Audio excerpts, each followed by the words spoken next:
Hey guys, this is Subhan and welcome to the next lecture of DSP, and in this lecture we will be discussing the fast Fourier transform, which is another application of the discrete Fourier transform, another way to calculate a discrete Fourier transform. And in the previous lecture we have also said that how do we calculate the discrete Fourier transform through correlation process. Now this is also another process or another technique through which you can calculate the discrete Fourier transform. Now why do we use a fast Fourier transform? As the name indicates, fast Fourier transform, it computes the whole system, the whole function in a really fast manner. And also in the DFT we are also faced with the disadvantage, that is the computational cost, because when we are, for example, given the value of n 1000 and the processing with the computational speed 1 megahertz, our computational time for any one function is 0.1 millisecond, which is quite a long time. So with in a fast Fourier transform, this technique really sorts our problem.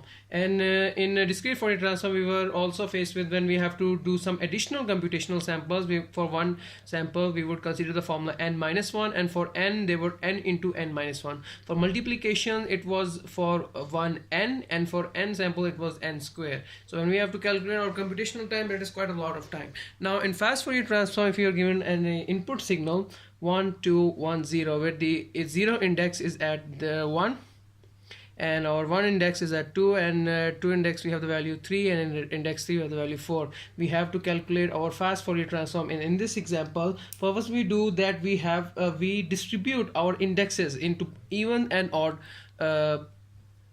samples in odd boxes. For example, if we have a box of this structure, we will calculate the index values at the frequency domain, in the frequency domain for the even indexes, and for the odd indexes we will calculate over here.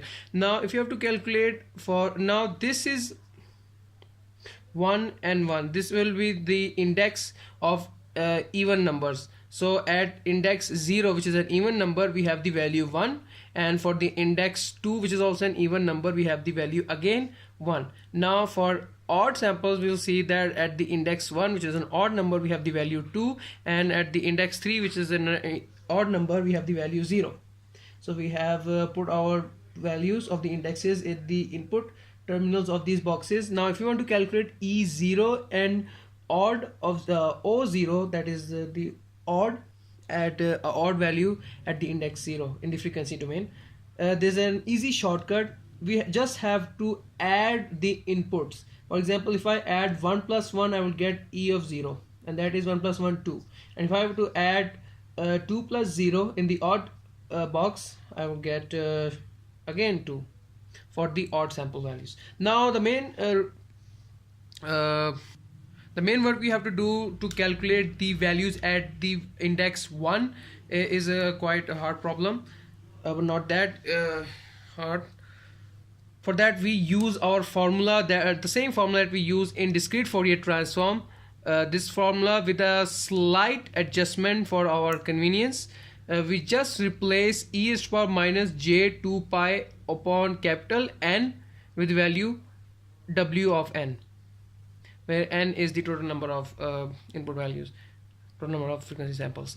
Alright, so our new formula with the slight adjustment becomes this.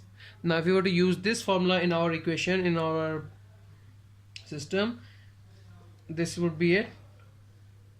Now since we have distributed our input samples into 2 points, 2 point for even and 2 point for odd, therefore our n in this scenario will be 2, not 4. It is 4 as a whole, but since we have divided into two parts, we will have 2 n is equal to 2 over for the even of 1, and n is equal to 2 for odd of 1. Now since we are calculating e of 1, that means that this value is k, therefore we will also use over here 1. No need to explain that, we have already done that in the previous lectures. Now and the n is 2, so we will write 2 over here in the formula. Now calculating this, we will have x of 0 into w of 2, and now for the value n where it is 0, and then for k it will be 1 throughout the whole computation.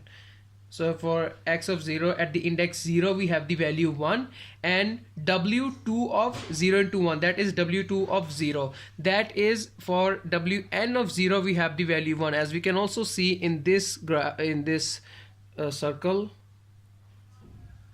which we have also used in the previous lectures. So we will have the value 1, and for w of n the power n by 2 we have the value -1, also we can see in here. So -1, and after calculating this we will have 0, and we also see that we have distributed our circle into two parts, because we have n is equal to 2, so our circle is 360 divided by n, which is 2, so we will have 180 over this part, 1/80 over this part.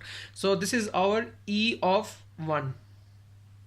Now to calculate odd of 1 we will use the same formula, the same techniques, but with different values at the different indexes. For example, if we have our index x of 0 for the odd x of 0, for the odd box we have the value 2.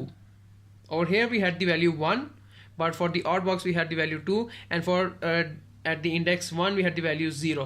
So the same technique, same formula, same methods are used, just the values at the indexes are different. Now we have calculated e of 0, e of 1, odd of 0 and odd of 1.